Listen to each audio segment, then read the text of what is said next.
The autumn air bit through my worn coat as I guided the twins down the village road, their small hands clutching mine with the fierce trust only children possess. Maya's fingers were sticky with remnants of the honey cake Mrs. Henderson had given us at the market, and Ethan kept tugging at my sleeve, chattering about the red leaves scattered across the cobblestones like drops of fire. I smiled down at them, my heart swelling with that peculiar mixture of exhaustion and fierce protectiveness that had become my constant companion these past 3 years. The village of Ashford had become our sanctuary, tucked away in the shadow of the northern mountains where the frost came early and stayed late. It was far enough from the capital, far enough from memories that still had claws. Here I was simply Elena, the seamstress who lived in the cottage by the old mill, the young mother who kept to herself but always had a kind word for the baker's wife, the woman with pale blonde hair that caught the afternoon light like spun gold. Though I kept it braided and pinned away, hidden beneath modest scarves, no one here knew what I had been, what I had lost. The marketplace hummed with the lazy energy of late afternoon, vendors beginning to pack their wares as shadows lengthened across the square.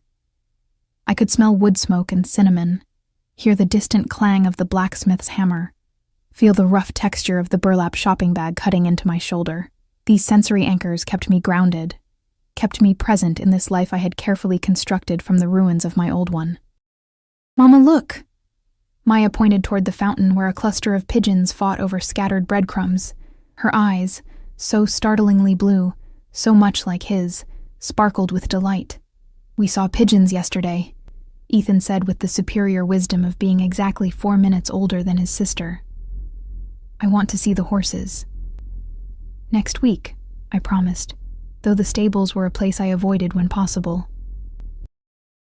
Too many wolves worked there, too many questions in their golden eyes when they caught my scent, and couldn't quite place it.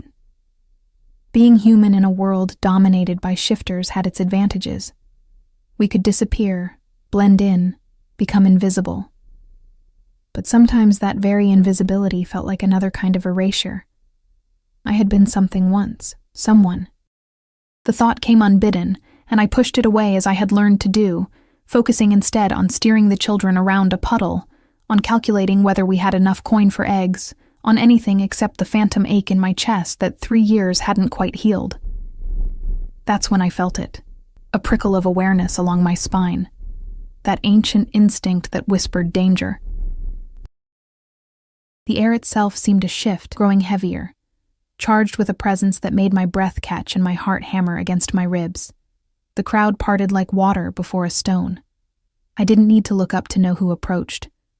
My body recognized him before my mind could catch up, every nerve ending suddenly, terribly alive. The bond we had once shared was severed. I had made sure of that, had endured the breaking that nearly killed me. But some echoes never fully fade. Some ghosts refuse to stay buried. Damon Silvercrest, Alpha King of the Northern Territories, the man I had fled from in the middle of the night 3 years ago, carrying nothing but a broken heart and a secret I couldn't bear to share. His presence commanded the space around him like gravity itself, bowed to his will. I could hear the whispers rippling through the marketplace, the sharp intakes of breath, the hurried bows and curtsies. Power radiated from him in waves that made my knees weak, made that traitorous part of me that had never stopped loving him surge forward like a tide. I kept my head down, kept walking, praying to gods I wasn't sure I believed in that he wouldn't notice us, that we could slip past like smoke, like shadows, like the nothing I had taught myself to become. "Mama?" Maya's voice was uncertain now, sensing my tension the way children always do. "Keep walking, sweetheart," I murmured, my voice steadier than I felt, but Ethan had stopped. Of course he had. My brave, curious boy who never met a boundary he didn't want to test. He was staring at something, someone, with the unabashed fascination of a child who hasn't yet learned fear. "That man is really tall," he announced, his voice carrying in the sudden quiet that had fallen over the square. My blood turned to ice.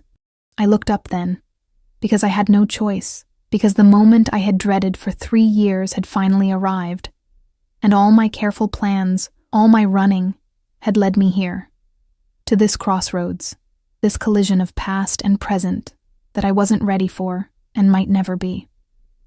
Damon stood perhaps 20 feet away, and he wasn't alone. A woman clung to his arm, elegant in deep emerald silk, that probably cost more than I earned in 6 months.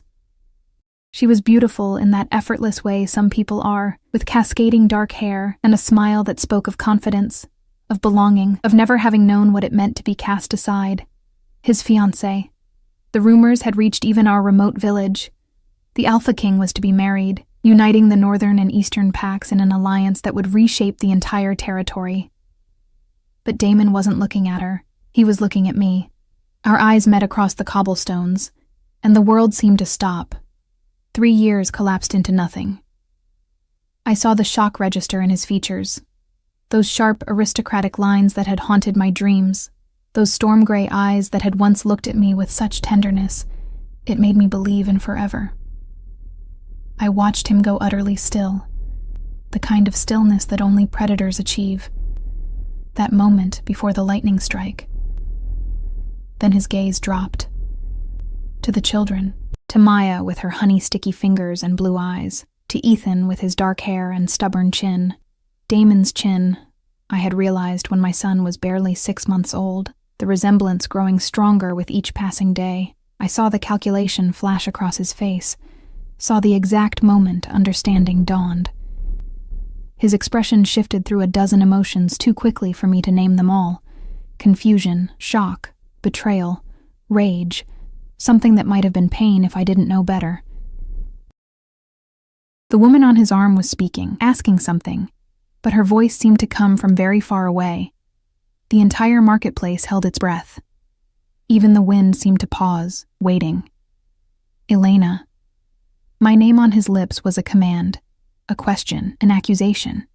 His voice rolled across the space between us like thunder, and I felt it in my bones, in my blood. In every place that had once been his and his alone, Maya pressed closer to my side, suddenly shy. Ethan, still fearless, still curious, tilted his head and asked the question I had prayed he would never have reason to ask. Mama, why is that man looking at us like that? I opened my mouth, but no words came. What could I possibly say? How could I explain that the tall, frightening man with eyes like winter storms was the reason they existed? The father who had never known about them, because I had run before I could find the courage to tell him. How could I explain that I had left not because I didn't love him, but because I had loved him too much to trap him in a bond he never wanted, with a mate who was too weak, too human, too broken to be what an Alpha King needed? Damon took a step forward. The woman on his arm stumbled slightly, confusion creasing her perfect features. The crowd seemed to collectively lean back, sensing the danger, the barely leashed power in his coiled muscles. Don't. The word left my lips before I could stop it, sharp and desperate. Please. He froze. Something flickered in his eyes. Pain. Definitely pain this time. Raw and undisguised. 3 years, he said, his voice low and rough. Meant only for me, though I knew the wolves in the crowd could hear every word. 3 years, Elena. Where? He broke off, his jaw clenching as he visibly fought for control. Are they? He couldn't even finish the question, didn't need to. The twins were perfect mirrors of our union. Maya with my blonde hair and his eyes, Ethan with his coloring and my stubborn spirit. Anyone with eyes could see the truth written in their features, in the way they stood, in the unconscious tilt of Ethan's chin that was pure Silvercrest pride. I can explain, I whispered, though I wasn't sure I could. Wasn't sure there were words for the tangle of fear and love and self-preservation that had driven me into the night all those years ago. Damon? The woman's voice was sharp now, demanding, What is this? Who is this woman? He didn't answer her, didn't even acknowledge she had spoken. His entire focus remained locked on me, on the children, on this impossible moment that was rewriting everything he thought he knew. The marketplace had gone silent as a grave. I could feel dozens of eyes on us, could sense the gossip already forming, the story that would spread like wildfire. The Alpha King confronting his lost mate, and the twin children he never knew existed, right here in the village square, with his bride-to-be clinging to his arm. It was a disaster. It was my worst nightmare come to life. And as Damon took another step toward us, his expression a storm of emotions I couldn't name. As Maya whimpered and pressed her face against my coat, as Ethan reached up with his small hand to touch my cheek in that comforting gesture he'd somehow learned all on his own, I realized that running was no longer an option. The past had finally caught up with me, and I had absolutely no idea what happened next. The silence stretched like a bowstring pulled too tight, ready to snap. I could feel my heart beating so hard I was certain everyone in the square could hear it. A frantic, terrified rhythm that matched the panic clawing up my throat. Damon's eyes never left mine, and in them I saw 100 questions, 1,000 accusations, and beneath it all, something that looked dangerously close to hope. I couldn't let him hope. Hope was the cruelest thing I could give him now. "Elena, I think we should talk." His voice had dropped lower, taking on that alpha command that made lesser wolves bare their throats in submission. But I wasn't a wolf. I was human, breakable, but also immune to the supernatural weight of his authority. It was one of the things that had drawn him to me once, my stubborn resistance to his power, the way I met his eyes when others looked away. Now it felt like a curse. "There's nothing to discuss," I managed, hating how my voice shook. I reached for Ethan's hand, prepared to gather both children and disappear into the crowd, into the safe anonymity I had worked so hard to build. But Ethan, my brave, impossible boy, chose that moment to step forward instead of back. "Are you a king?" he asked Damon directly, his child's voice clear in the terrible quiet. "Mrs. Henderson says kings live in castles and have lots of horses."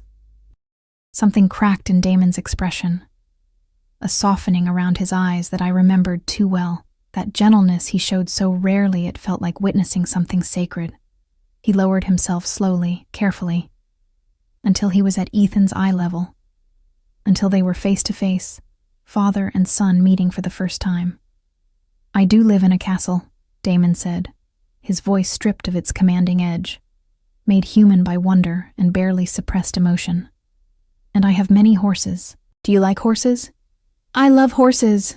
Ethan's enthusiasm was immediate, his earlier wariness forgotten.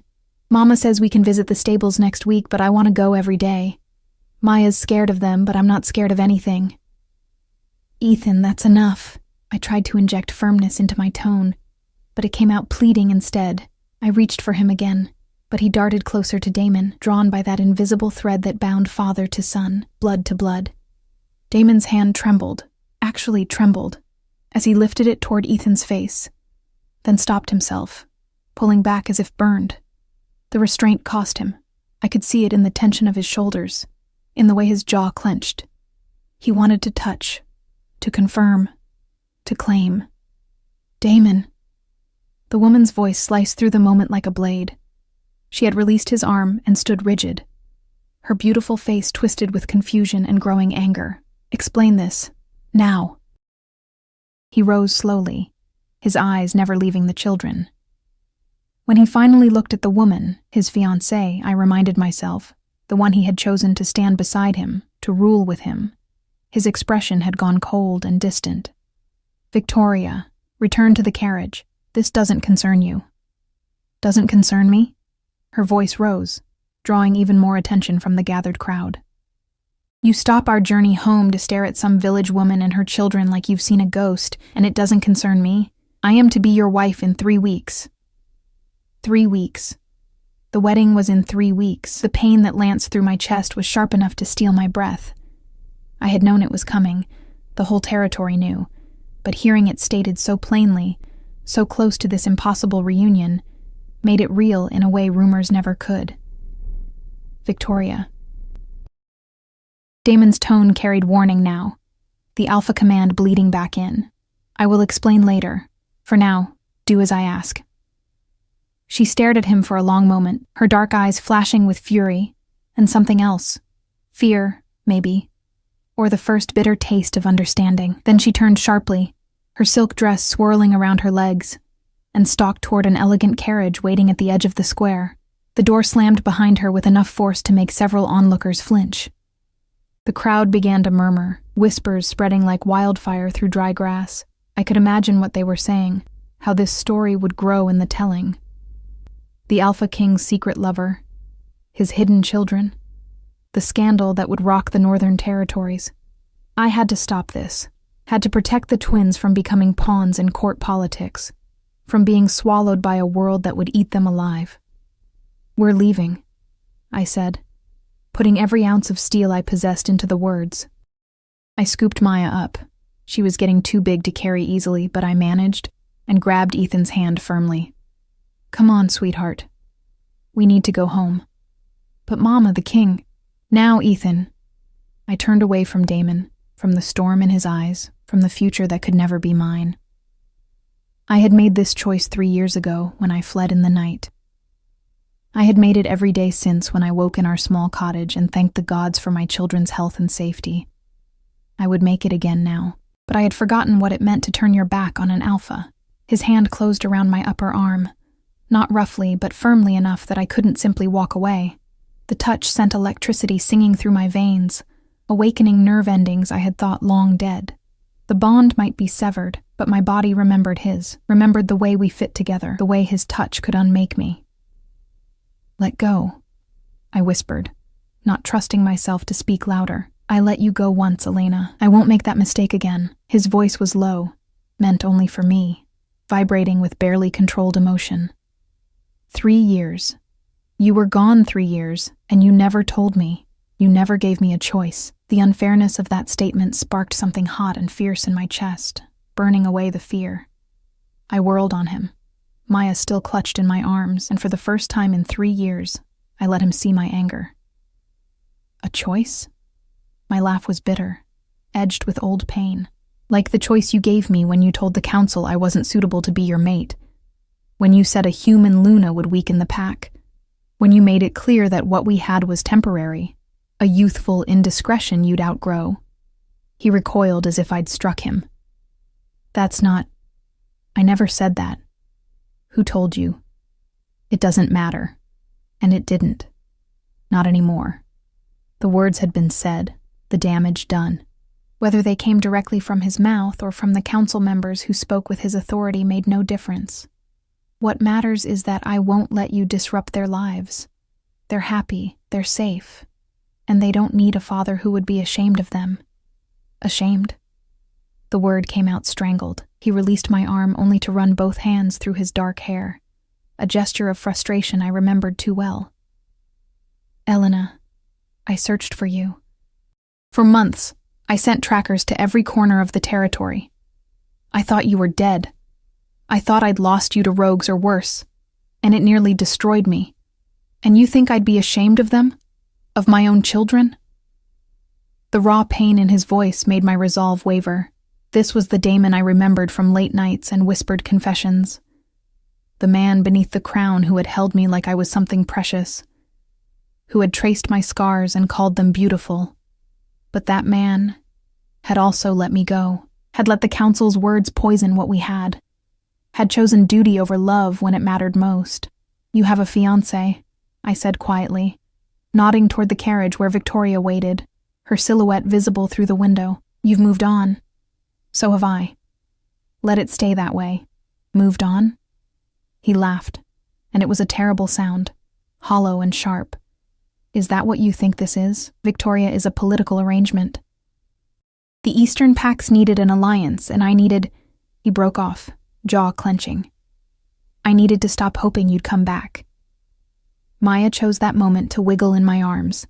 Uncomfortable with being held so long, I set her down, and she immediately moved to Ethan's side, the two of them instinctively drawing together in the face of adult tensions they couldn't fully understand.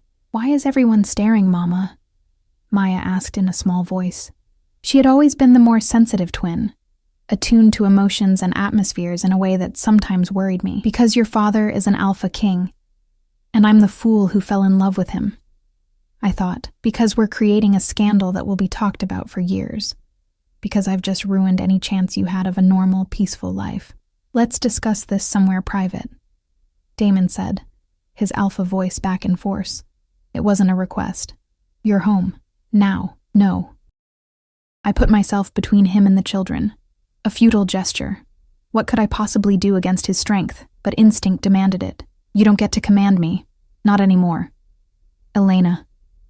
He stepped closer, And I could smell him now, pine and winter air, and something uniquely his that made my head spin. I'm not leaving without answers. His eyes dropped to the twins again, and I saw his throat work as he swallowed hard, without understanding. Please. That last word cost him. Alphas didn't beg. Kings certainly didn't. But there it was, raw and honest. A plea that stripped away all his power and left only the man I had loved. The man I still loved. Damn me for a fool. One conversation, I heard myself say, even as every survival instinct screamed at me to refuse. But not at my home. The old mill. In 1 hour. Come alone. He nodded, relief and determination warring in his expression. Then, moving slowly, carefully, he crouched down again to the children's level. Ethan, Maya, he said their names like a prayer, like something sacred. I'm very glad to have met you both. Your mother is right. You should go home now. But I hope I'll see you again soon. Ethan, never one to miss an opportunity, grinned widely. Will you bring horses? Despite everything, despite the disaster unfolding around us, Damon smiled. It transformed his face, making him look younger, less burdened. I'll bring all the horses you want. Promise? I promise. The ease of it, the natural way they spoke to each other, made my heart ache.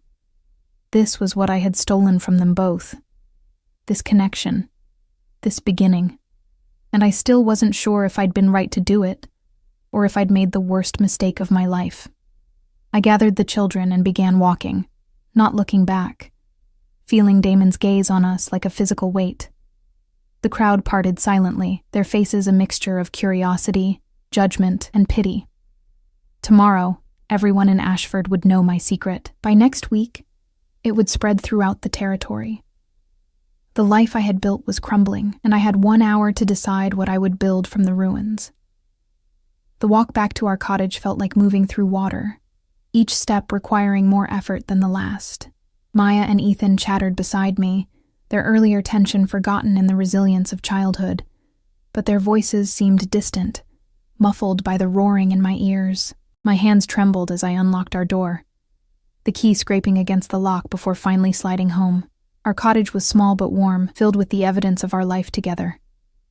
Ethan's drawings pinned to the walls, Maya's collection of smooth river stones arranged on the windowsill, the quilt I'd sewn last winter draped over our worn sofa. It smelled of lavender and bread, of safety and home.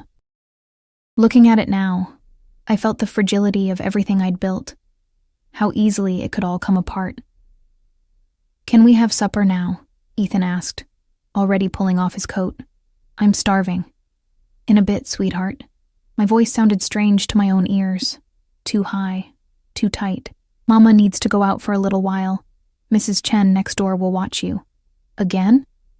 Maya's lower lip jutted out. You went out yesterday too. Guilt twisted in my stomach. I had been taking extra sewing commissions lately, working late into the night to save money for winter, for the children's growing appetites, for the future I was always planning but never quite reaching. Now even that seemed uncertain. I know, baby. I'm sorry. But this is important. I knelt before them, taking each small hand in mine. Listen to me. That man we saw today, the king, he might come around sometimes. If he does, I need you to be polite but careful. Don't go anywhere alone with anyone, even if they seem nice. And if anyone asks you questions about him, about me, you tell them to talk to Mama first. Understand? Ethan's brow furrowed. Why would people ask us questions? How did I explain court intrigue to a 4-year-old? How did I convey that they had just become the most valuable pieces on a chessboard they didn't even know existed? Just promise me, both of you. They promised, though I could see the confusion in their eyes. I kissed their foreheads, breathing in their scent, honey and grass and innocence, before bundling them next door to Mrs. Chen, a kind, elderly woman who asked no questions when I pressed coins into her palm and begged her to keep the children inside, away from windows, away from anyone who might come looking. The old mill sat at the edge of the village, where the river narrowed and quickened, its water wheel long since fallen into disrepair. Abandoned for years, It had become a place for village children to dare each other to explore, for lovers to meet in secret. I had avoided it carefully since settling in Ashford. Too many memories attached to mills and rivers and the night I'd fled. But it was private. And right now, privacy was worth more than comfort. The sun hung low on the horizon as I approached, painting the sky in shades of amber and blood. The mill's shadow stretched long across the grass, and I could hear the rush of water, smell the damp earth and rotting wood. My breath came quick and shallow as I pushed open the creaking door and stepped inside. The interior was dim, lit only by gaps in the walls where boards had fallen away. Dust motes danced in the slanting light. Old machinery hulked in corners like sleeping beasts, and the air tasted of abandonment and decay. I wrapped my arms around myself, suddenly cold despite my coat. I didn't have to wait long. I felt him before I heard him. That presence that made the air itself seem to thicken. Then came his footsteps, measured and deliberate, and Damon filled the doorway, backlit by the dying sun so I couldn't see his face, only his silhouette, broad-shouldered and powerful. He stepped inside, and the mill seemed to shrink around his presence. Without the crowd, without Victoria or the children, the space between us felt both vast and impossibly small. "You came alone?" I asked, though I could sense no other heartbeats nearby, no witnesses to whatever was about to unfold. "Did you think I'd bring my entire guard to confront the woman who broke my heart?" His voice was rough, stripped of its earlier command. He moved closer, and I could see his face now, the sharp angles thrown into relief by shadow, his eyes burning with intensity. "Or perhaps you thought I'd bring Victoria, let her witness what a fool I've been." "You're not a fool." The words came automatically. "You're doing what kings do, making alliances, securing your borders, choosing duty over—" I couldn't finish. "Over us. Over me." "Is that what you think? That I chose this?" He laughed, bitter and sharp. "Elena, I chose nothing. You left. You disappeared without a word, without a trace, and you took any choice I might have had with you." "I left because I had to." The words burst from me. 3 years of pent-up justification and pain. "I heard them, Damon. The council. I heard them tell you that a human Luna would destroy the pack's reputation, that our children would be weak, that I was a liability you couldn't afford. And you said you'd think about it. You promised to consider their concerns." He went very still. "You were listening that night, the emergency session. I was coming to surprise you. I'd made your favorite dinner, wanted to—" I swallowed hard, remembering the girl I'd been, so naive, so hopeful. "It doesn't matter what I wanted. What matters is what I heard. Counselor Thorne was very eloquent about all the reasons you couldn't keep me. And you didn't defend me, Damon. You didn't defend us. Because I was trying to protect you." His voice rose, echoing off the mill's walls. "Do you have any idea what those vultures are capable of? Half of them wanted you gone, and the other half wanted to use you as leverage against me. If I'd shown how much you meant to me, how deeply the bond ran, they would have torn you apart to weaken me. So yes, I promised to consider their concerns. I promised to deliberate and discuss, and all the political theater they needed, and then I planned to tell them all to go to hell." I stared at him, my carefully constructed understanding of that night beginning to crack. "What?" He closed the distance between us in 3 strides, and suddenly he was there, close enough that I could see the silver flecks in his gray eyes, the new lines around his mouth that hadn't been there 3 years ago, close enough that I could feel the heat radiating from his body, making me want to lean into it, into him. "I was going to announce our engagement the next week," he said, his voice dropping to barely above a whisper. "I had commissioned a ring, prepared a speech, even convinced my mother to come out of retirement to stand with us. I was going to show the entire territory that you were mine, that anyone who wanted to harm you would have to go through me first. But when I came to tell you, to share the plan, you were gone. Your clothes, your books, even that ridiculous mug you loved with the chipped handle. All of it, gone. Like you'd never existed. The floor seemed to tilt beneath me. No, you're lying. You were relieved I left. The searches were just for show, to save face." "Relieved?" He grabbed my shoulders, not hard but firm, forcing me to look at him. Elena, I nearly went feral. For 3 months I couldn't shift back to human form, because my wolf was convinced if we kept searching, kept hunting, we'd find your scent, your trail, something. My mother had to physically restrain me from declaring war on the rogue packs I was certain had taken you. I drove my entire council to the brink of rebellion because I refused to function, refused to rule, refused to do anything except search for you. Tears burned in my eyes, blurring his face. Then why the engagement? Why Victoria? Because I was dying, Elena. His hands slid from my shoulders to cut my face, his thumbs brushing away tears I hadn't realized were falling. Not physically, but in every way that mattered. My wolf was broken. I was broken. And my mother, in her wisdom, reminded me that I had a duty to my people that superseded my personal grief. That if I couldn't have the mate I wanted, I could at least secure the peace they needed. So I agreed to the arrangement with the Eastern Packs. I let them parade Victoria in front of me like a prize mare. I went through the motions of courtship, because the alternative was admitting that the only woman I'd ever loved had chosen to leave me. And I couldn't. His voice cracked. I couldn't bear for them to know how completely you'd destroyed me. I didn't want to destroy you. My hands came up to cover his, pressing them against my cheeks. I wanted to save you from the scandal, from the weakness of having a human mate, from children who would be perfect, he interrupted fiercely. They would be perfect because they're ours, because they're half you. And you, Elena, you were never weak. You were the strongest person I'd ever met. The woman who looked at an alpha king and saw just a man. The woman who called me on my bullshit and made me laugh and taught me that power isn't always about dominance. That sometimes it's about knowing when to yield, when to listen, when to let yourself be vulnerable. His forehead pressed against mine, our breath mingling in the small space between us. You were my balance, and without you, I've been nothing but a weapon the council points wherever they need a threat.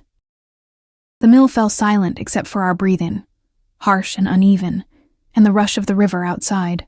3 years of assumptions crumbling, 3 years of certainty revealed as misunderstanding built on fear and incomplete information. I was pregnant, I whispered.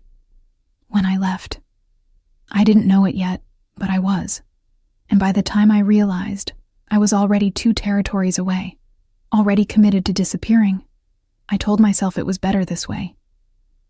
That you'd find someone appropriate, someone strong, someone who could give you the heirs the pack needed without the stigma of human blood. His hands tightened on my face. And our children? Maya and Ethan? You thought I wouldn't want them? I thought you couldn't afford to want them. There's a difference. I pulled back enough to see his face clearly. Damon, be honest.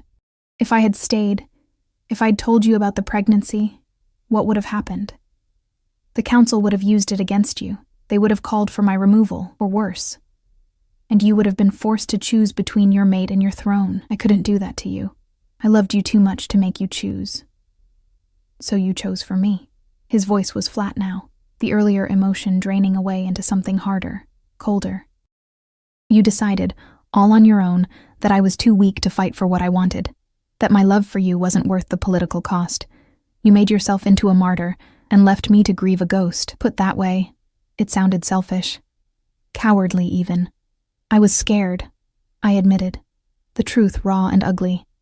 I was 22 years old, human in a wolf's world, and pregnant with twins by a king who I'd just heard his council call a mistake. I panicked. I ran. And yes, maybe I was wrong. Maybe I should have trusted you, but Damon... I grabbed his shirt, fisting the expensive fabric in my hands. I grew up watching my mother diminish herself for my father, making herself smaller and smaller until there was nothing left. I swore I'd never do that, and fighting that battle while pregnant and vulnerable, it felt like signing up for that same slow erasure. He was quiet for a long moment, his eyes searching mine. Outside, the sun had fully set, and darkness crept into the mill's corners, making the space feel intimate and dangerous all at once. What now? He finally asked. You've hidden them from me for 3 years. You've built a life here, away from the court, away from me. And in 3 weeks, I'm supposed to marry another woman and unite 2 territories. So tell me, Elena, what the hell do we do now? I had no answer, because the truth was, I didn't know. The children changed everything. They deserved to know their father. They deserved the opportunities his name could provide, the protection of his status, but they also deserved a childhood free from court politics, from the constant scrutiny and danger that came with being royal heirs. And I deserved. What? What did I deserve after the choice I'd made? I won't keep them from you, I said slowly, thinking through each word, but I won't let them become pawns in your court either. They stay here, with me, living normal lives. You can visit, get to know them, but on my terms. No claims, no announcements, no dragging them into your world until they're old enough to understand what that means. Unacceptable. His voice went hard, alpha command bleeding back in. They're my children, Elena, my heirs. I have a right. You have no rights. I shoved at his chest, anger surging hot and bright.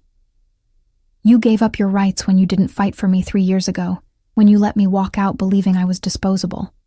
These children are here, healthy and happy, because I made sure of it, because I worked myself to exhaustion giving them everything they needed. So don't you dare walk back into our lives and start making demands. We stood there, locked in a battle of wills, neither willing to yield. The old machinery creaked around us as wind whistled through the gaps in the walls. And in that tense silence, I heard something else. The snap of a branch outside, too deliberate to be an animal. Damon heard it too. His entire body shifted, going from angry lover to lethal predator in a heartbeat. He pushed me behind him, one arm coming up in a protective gesture that was pure instinct. Someone's here, he murmured, his voice barely a breath. Multiple someones. Wolves. And they don't smell like mine. My blood ran cold. Eastern Pack? No. His jaw clenched. Rogues, at least 6 of them, surrounding the mill. Before I could process that, before I could even begin to panic, the door exploded inward in a shower of splinters, and our fragile moment of reconciliation shattered into something far more dangerous. The rogues poured through the shattered doorway like a dark flood, their eyes gleaming amber in the darkness, their forms half-shifted, that dangerous in-between state where they retained human cunning but gained animal savagery. I counted 7. No, 8 of them, their clothes torn and dirty, their scents wild and unwashed. These weren't organized pack wolves, these were the lost ones, the banished, the kind who had nothing to lose and everything to gain from chaos. Damon's transformation was instantaneous. One moment he stood beside me in human form, the next his body rippled and expanded, bones restructuring with sounds that should have been sickening but were somehow natural, inevitable. His wolf was massive, easily twice the size of any normal shifter, his fur so dark it seemed to absorb light, his eyes burning silver white with alpha power. He placed himself between me and the rogues, a living shield, a snarl rumbling from his chest that made the mill's remaining windows rattle. Well, well, the voice came from the largest of the rogues, a scarred man who remained in human form, though his eyes betrayed his wolf, lurking just beneath the surface. The rumors were true, the Alpha King himself, sneaking around a broken mill with his little human whore. And here we thought it was just village gossip. I pressed my back against the cold wall, my heart hammering so hard I thought it might crack my ribs. My mind raced, not for myself, but for the children. If these rogues knew about me, if they'd been watching, did they know about Maya and Ethan? Were they safe with Mrs. Chen? Or had I led danger straight to their door? Damon's growl deepened, a sound that vibrated through the floorboards, through my bones. Even in wolf form, his message was clear. Leave now, or die. The scarred rogue laughed, the sound grating and cruel. Oh, we're not here for you, Your Majesty, though taking down an Alpha King would certainly make our reputation. No, we're here for her. He pointed at me with a finger missing its tip. The Eastern Packs are very interested in why you'd cancel your wedding tour to chase down some seamstress, and they're willing to pay handsomely for information, even more for leverage. The pieces clicked together with horrible clarity. Victoria. She must have sent word to her family, to the Eastern Alliance about the scene in the village square, and they, smelling opportunity, had dispatched these rogues to investigate, or to eliminate the problem I represented. Before I could voice any of this, Damon lunged. His attack was brutal and efficient, centuries of alpha dominance distilled into pure violence. The first rogue didn't even have time to scream before Damon's jaws closed around his throat, the wet sound of tearing quickly silenced. The body dropped, and Damon was already moving to the next target, his massive form a blur of darkness and fury. But 8 against 1, even when the one was an alpha king, were bad odds. 2 rogues broke away from the pack, circling around the fight, their intent clear. They were coming for me. I scrambled backward, searching desperately for anything I could use as a weapon. My hand closed around a piece of old pipe, rusted and barely substantial, but it was something. The first rogue reached me in his half-shifted form, all extended claws and too many teeth. I swung the pipe with everything I had, catching him across the temple. The impact jarred up my arms, and the pipe bent but held. He staggered, more surprised than hurt, and that surprise gave me the seconds I needed to dodge his retaliatory swipe. Damon. I didn't know if I was calling for help or warning him. The distinction seemed irrelevant when claws raked across my shoulder, tearing through my coat and finding flesh beneath. Pain exploded hot and sharp, and I felt blood, my blood, begin to soak through the fabric. Damon's howl shook the mill's foundations. I'd never heard anything like it, pure rage given voice, the sound of a mate bond that might be severed but still resonated with protective fury. He abandoned his current opponent mid-fight, launching himself across the space to reach me. What happened next occurred too fast for my human eyes to fully process. Damon collided with my attacker like a force of nature, and the rogue simply ceased. One moment a threat, the next a broken thing that would never threaten anyone again. The second rogue who'd been circling me took one look at Damon's blood-soaked muzzle and actually whimpered, backing away with his ears flat, submission in every line of his body. It wasn't enough to save him. I turned away from what followed, pressing my hand against my wounded shoulder, feeling warm blood pulse between my fingers. The sounds behind me were visceral and final. The wet crunch of bone, the gurgle of last breaths, the heavy thump of bodies hitting the floor. My stomach churned, but I forced myself to stay upright, to stay conscious, to not become more of a liability than I already was. When silence finally fell, broken only by harsh breathing and the drip of blood on old wood, I dared to look back. The mill floor was a massacre. Bodies lay scattered like broken dolls, and in the center of it all stood Damon, still in wolf form, his dark fur matted with blood, theirs, and some his own, I realized, seeing the gashes along his side and shoulder where claws had found purchase. His sides heaved with exertion, and his eyes, when they found mine, were still more wolf than man, wild with adrenaline and killing rage. Damon, I said softly, carefully, the way you'd approach any dangerous predator. It's over. You can shift back now. For a moment, I wasn't sure he recognized me. His lips pulled back from teeth designed to kill, and a low growl rumbled from his chest. The wolf saw only threat, only the need to eliminate, to protect. Then I did something monumentally stupid or possibly brilliant. I took a step toward him instead of away. It's me, I whispered, extending my uninjured arm, letting my blood scent reach him, human and fragile in his. It's Elena. You saved me. You can come back now.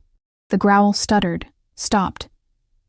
Those silver-white eyes blinked, and I saw rationality beginning to resurface, consciousness returning from wherever wolves went when the killing rage took them.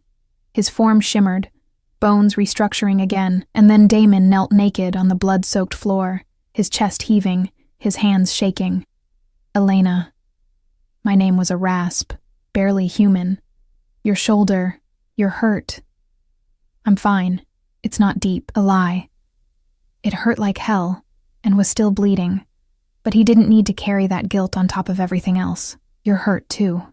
He looked down at himself, as if noticing his wounds for the first time, then dismissed them with a shake of his head. I heal fast. You don't. He stood, swaying slightly, and pulled off what remained of his torn shirt, pressing it against my shoulder. His hands were surprisingly gentle, at odds with the violence they'd just committed.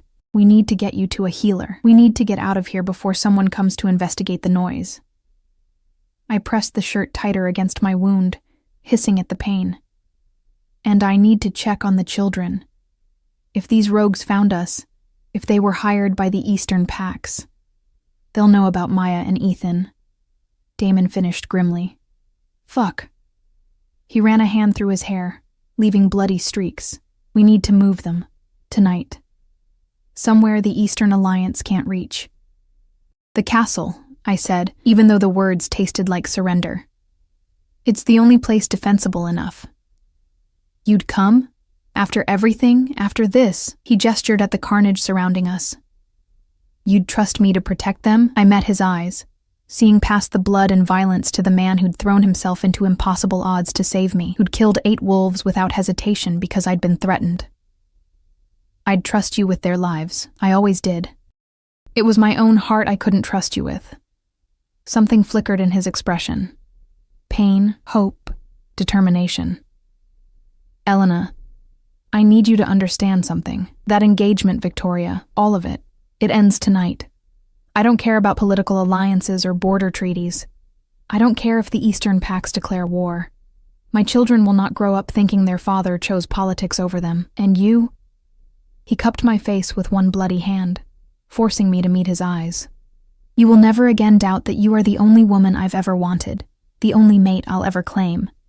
Severed bond or not, you're mine. You've always been mine. Damon, you can't just— I'm an alpha king.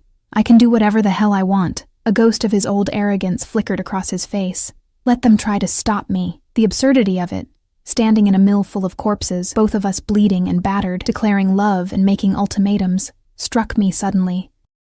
A laugh bubbled up, slightly hysterical, and once it started, I couldn't stop it. What? Damon demanded, though I could see his own lips twitching. Nothing. Everything. Us. I gestured between us with my good arm. 3 years of carefully avoiding each other, and we manage a reunion, an emotional revelation, and a rogue attack all in one evening. We've never done anything halfway, have we? No, he agreed, his smile turning soft, almost tender. We haven't. The moment broke when I swayed, blood loss and shock finally catching up with me. Damon caught me before I could fall, lifting me easily despite his own injuries. I can walk, I protested weakly. Humor me. He carried me toward the door, stepping carefully over bodies, his warmth seeping into me and making me realize how cold I'd become. We'll get the children, take them to the castle, and then we're having a very long conversation about the future. No more running, Elena. No more hiding. Agreed? I should have argued, should have protested the high-handedness, the assumption that I'd simply fall in line with his plans. But I was tired, so tired of being strong alone, of making every decision in isolation, of carrying the weight of our family's survival on shoulders that had never been built for such burdens. Agreed, I whispered against his chest. But Damon? Victoria won't accept this quietly. Let her try. His arms tightened around me. I've already lost you once. I won't make that mistake again, no matter who I have to defy. We emerged from the mill into full darkness. The moon hidden behind clouds, the river rushing loud and indifferent beside us. In the distance, I could see the lights of Ashford, could picture Mrs. Chen's cottage where my children slept, unaware that their entire world was about to change. Fear and hope warred in my chest, neither winning. But as Damon carried me toward the village, toward our children, toward a future I'd stopped letting myself imagine, I realized something important. I wasn't facing this alone anymore.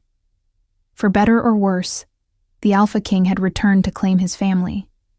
And this time, I was going to let him.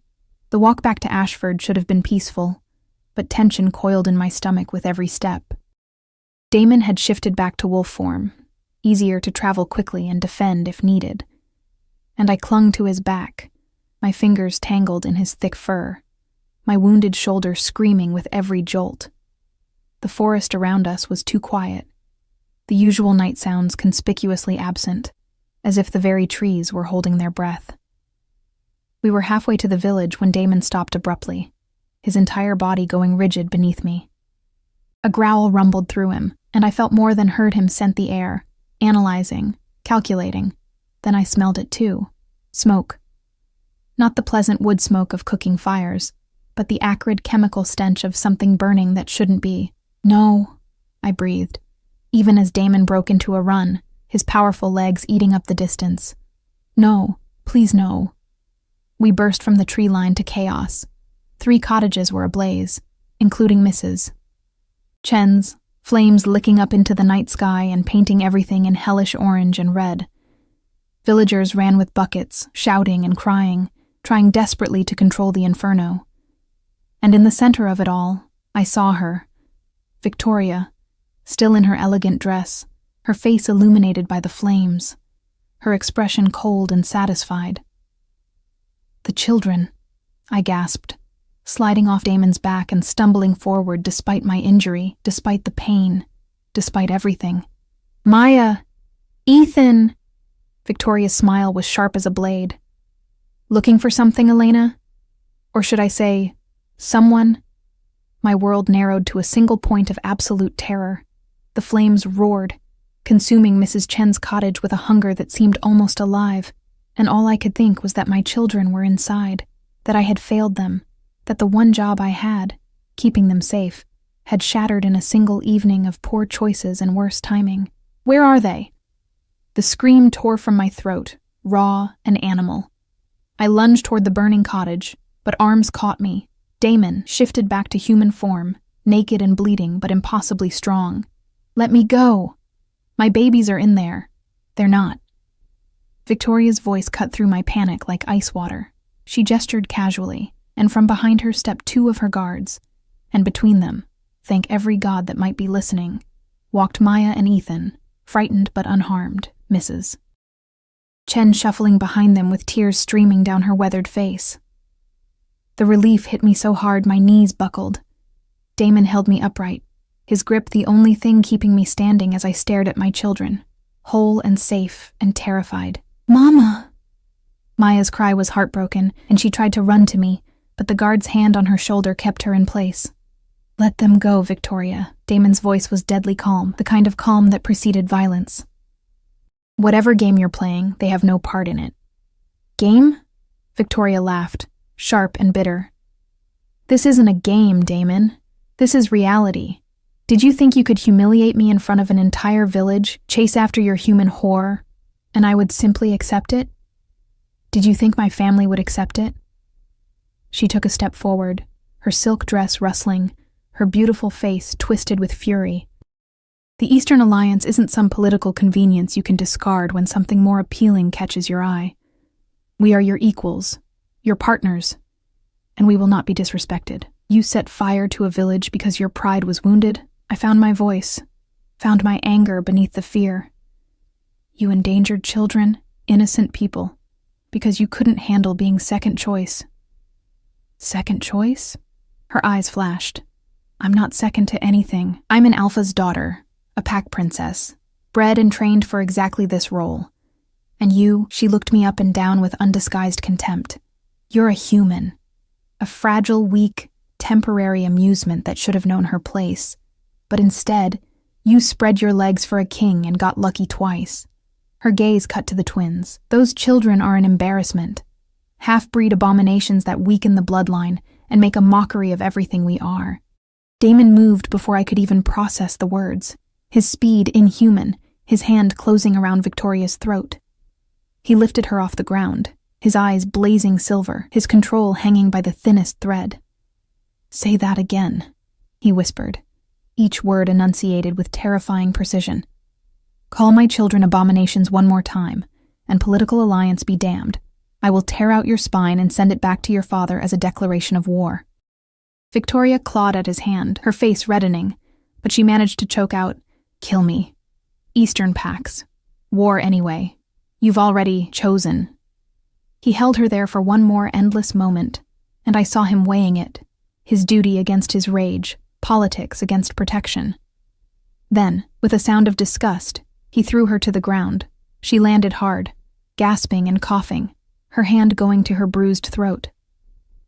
"The engagement is ended," Damon announced, his voice carrying across the square where villagers had gathered, drawn by the flames and the drama. Effective immediately. Whatever alliance your family sought dies with your actions tonight. You endangered innocents, threatened children, and destroyed property under my protection. Return to the Eastern Territories and tell your father that any act of aggression will be met with the full force of the Northern Pacts. Victoria struggled to her feet, her elegance shattered, her eyes promising murder. You'll regret this. My father will not accept such an insult. The other alphas will not support you in this. Then let them come. Damon's smile was all teeth, all predator. I've been too soft, too willing to compromise. Maybe it's time they remembered what an alpha king can do when properly motivated. He turned his back on her, the ultimate dismissal, and walked to where the guards still held the children. One look from him, one pulse of his alpha authority, and they released Maya and Ethan immediately, stepping back with lowered eyes. The twins ran to me, and I collapsed to my knees to catch them, ignoring the screaming pain in my shoulder as I wrapped my arms around them, breathing in their scent, feeling their solid warmth, their racing hearts, their aliveness. Are you hurt? Did they touch you? Tell me you're okay. The words tumbled out between kisses pressed to their hair, their cheeks, anywhere I could reach. We're okay, Mama, Ethan said, though his voice shook. The lady was mean, but the old lady protected us. She said bad words I'm not supposed to repeat. Despite everything, I laughed. A watery, broken sound. Mrs. Chen is a hero. We'll thank her properly later. The king came back. Maya whispered against my neck. Is he really our papa? The question stopped my heart. In all the chaos, I hadn't thought about what they'd heard, what they'd understood from the confrontation in the square, from the events of this impossible evening. I pulled back enough to see both their faces, so young, so innocent, looking at me with absolute trust that I would tell them the truth, that I would make sense of the madness. Yes, I said simply, because they deserved that honesty. He is. Why didn't you tell us? Ethan's lip trembled. Don't papas want their children? The accusation in his small voice nearly broke me. Oh, sweetheart. Your papa didn't know about you. I made a mistake. A big one. And I kept you secret because I was scared, but he wants you very much. I promise. I do. Damon knelt beside us, and I saw tears on his face, actual tears running down the Alpha King's cheeks as he looked at his children. His voice thick with emotion. I want you more than anything, and I know I miss so much.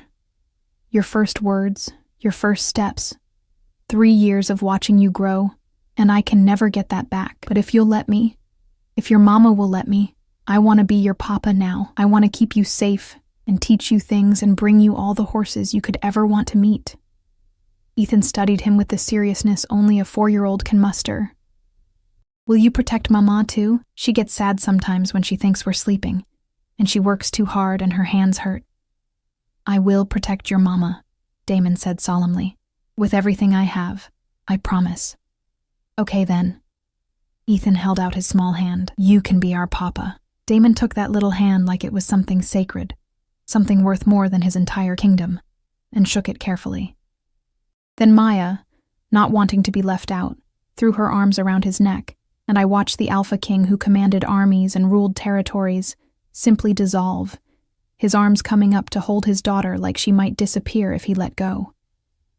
The moment was shattered by Victoria's voice, venomous and sharp. This isn't over, Damon. My father will hear of this, and when he does, your father will hear that you attempted to murder children and committed arson in Northern Territory. Interrupted a new voice, cultured and feminine, and absolutely authoritative. Which, I believe, are both capital offenses under pack law. We all turned to see a woman approaching through the smoke, flanked by 6 wolves in formal guard uniforms. She was perhaps 60, her silver hair swept up elegantly, her bearing regal despite the late hour and casual clothes. But it was her eyes, the same storm gray as Damon's, that gave away her identity. Mother, Damon breathed, standing quickly, the children still clinging to him. I didn't send for you. No, you've been rather occupied, from what I understand. The former Alpha Queen, Damon's mother, whose name I suddenly couldn't remember through the shock, surveyed the scene with sharp intelligence, missing nothing. The burning cottage, Victoria's disheveled state, Damon's nakedness and wounds, my bloody shoulder, the children pressed against their father. I came as soon as I heard about the incident in the square. Imagine my surprise when my informants reported not only the appearance of a former mate and secret grandchildren, but also a rogue attack and attempted arson. Her gaze settled on Victoria with cold disdain. The Eastern Alliance has overplayed its hand spectacularly. Your son dishonored our agreement, Victoria spat. He exercised his right as Alpha King to dissolve a political engagement when presented with compelling personal circumstances. The former queen's voice could have frozen fire. The fact that you responded with violence against civilians, including children, rather than accepting this with grace, speaks volumes about the Eastern Alliance's stability. I will be recommending to the Council that all treaties with your territory be suspended, pending a full investigation. Victoria's face went white. You can't. I can. I have. Guards, escort this woman to the border and ensure she crosses it. If she attempts to return to Northern Territory, she is to be detained for trial. The former queen made a dismissive gesture, and Victoria was surrounded, her protests falling on deaf ears as she was marched away into the darkness. Only when she was gone did the queen's rigid posture soften slightly. She approached us slowly, her eyes moving from Damon to me to the twins with an expression I couldn't quite read. So, she said quietly, these are my grandchildren. Maya peeked out from behind Damon's leg, her natural curiosity overcoming her shyness. Are you the queen, grandmama? A smile touched the older woman's lips. I was once. Now I'm just a grandmother who wishes she'd been told about you sooner. Her eyes met mine, and there was reproach there, but also understanding. Elena, it's been a long time. Your Majesty. I tried to curtsy despite my injuries, despite the absurdity of the gesture in these circumstances. None of that. You're the mother of my grandchildren, and apparently still have some claim on my son's heart despite your best efforts to run from it. She turned to Damon. You need healing, both of you. The children need stability. This entire situation is a disaster of epic proportions that will have political ramifications for years. She paused, then smiled. Genuinely smiled. I couldn't be more pleased. Mother, Damon started, sounding exasperated. Hush. You've been a shell of yourself for 3 years, going through motions, accepting arrangements, letting the council dictate your life because you'd given up on having what you actually wanted. Now you have it back, messy and complicated as it is. Don't waste it again. She gestured to her guards. Get healers for their injuries, arrange transport to the castle for the entire family, and someone put out that fire before it spreads further. The next hours passed in a blur of activity. Healers arrived and tended to our wounds, mine requiring stitches but nothing permanent. Damon's already half healed by his enhanced metabolism. The fire was extinguished, and Mrs. Chen was set up in a new cottage with a generous purse for her trouble and her bravery. The twins, exhausted by excitement and fear, fell asleep in the carriage that would take us to the castle, curled together like puppies. I sat across from them, watching their peaceful faces, feeling the rumble of wheels on road, the sway of expensive suspension. Damon sat beside me, his hand finding mine in the darkness, his thumb tracing circles on my palm. Are you ready for this? He asked quietly. Court life, politics, being thrust into the spotlight as the Alpha King's mate? Because once we arrive at the castle, once the council sees the children, there's no going back to quiet village life. I was never ready, I admitted. 3 years ago, I wasn't ready to be rejected, so I ran. Tonight, I wasn't ready to face you, but fate didn't care. I don't think being ready is the point anymore. I think the point is choosing to stay anyway.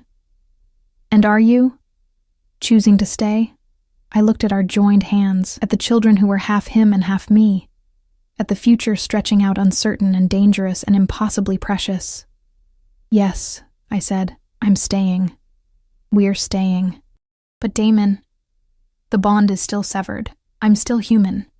The council will fight this, and not just because of politics. They'll have legitimate concerns about, let them have concerns. He lifted my hand to his lips, pressing a kiss to my knuckles. I've spent 3 years living by their rules, making myself into what they needed rather than what I wanted. No more. You are my mate, bond or no bond. These are my children, half human or not. And if the council can't accept that, they can find themselves a new alpha king. You don't mean that, don't I? His smile was fierce in the darkness. Elena, I've discovered something tonight. Power means nothing if I can't use it to protect what matters. And you, the twins, you matter more than any crown, any territory, any political alliance. Let them test me. Let them challenge this. They'll find out exactly how much I'm willing to burn down to keep my family safe. The carriage rolled through the gates of the castle as dawn broke over the mountains, painting the sky in shades of gold and rose. I had been here once before, years ago, back when Damon and I were new and everything felt possible. It looked different now, larger, more imposing, the weight of its history pressing down like a physical thing. But as we carried the sleeping children inside, as servants bowed and whispered and stared at the Alpha King with his human mate and half-breed children, I felt something shift inside me. Not confidence exactly, but determination. I had survived 3 years alone. I had birthed and raised 2 children in secret. I had faced rogues and fire and the collapse of every plan I'd ever made. I could survive this too. We could survive this. Welcome home, Damon murmured against my hair as we climbed the grand staircase to rooms being prepared for us. All of you. Home. The word felt foreign and familiar all at once, like coming back to a place you'd left too soon, before you were done learning its contours.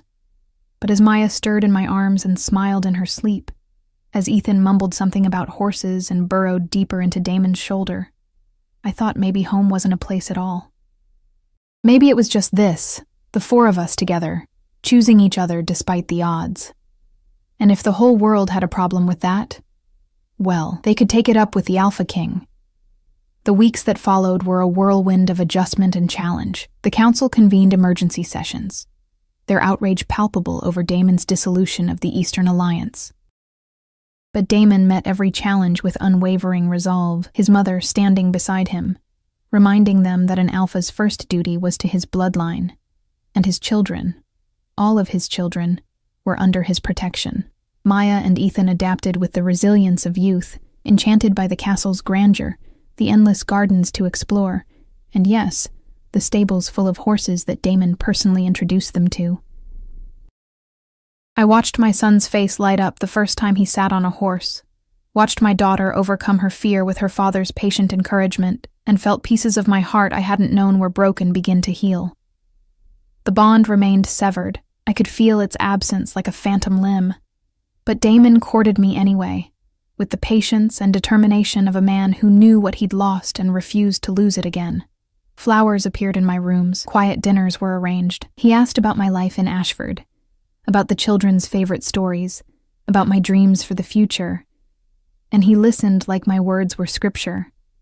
And slowly, carefully, I let myself believe that this could work, believe that I deserved this, believe that love, even complicated and scarred and rebuilt from ruins, could be enough. 6 months after that chaotic night in Ashford, Damon took me back to the old mill, now cleaned and repaired, transformed from a site of violence into something peaceful. The river rushed beside us as the sun set, painting everything gold. I wanted to give you a choice, he said, kneeling before me like I was something precious. 3 years ago, I never got to ask. You never got to answer. So I'm asking now, with no politics, no pressure, no council breathing down our necks. Elena, will you be my mate? Will you stand beside me, not because you have to, but because you choose to? Will you let me spend the rest of my life proving that you were never second choice, never a liability, never anything but the best thing that ever happened to me? I looked at this man, this Alpha King who commanded thousands but knelt before me with his heart in his hands, and I saw our future spreading out before us. It wouldn't be easy. There would be challenges, opposition, moments of doubt, but we would face them together. Yes, I whispered, pulling him up to kiss me as the sun painted us both in fire. Yes, I choose you. I choose us. I choose this impossible, beautiful, terrifying thing we're building. The bond, when he marked me again that night, snapped into place like it had never been severed. Like 3 years of separation had been nothing but a bad dream. And this time, when I felt the connection sing between us, his heart, my heart, beating in synchrony, I didn't run from it. I ran toward it. Toward him. Toward home. And we lived, not happily ever after, because life is never that simple, but fully, fiercely, and together. The Alpha King, his human queen, and the twin children who proved that sometimes the strongest bonds are the ones we choose to forge, again and again, despite every reason not to. That was enough. More than enough. It was everything.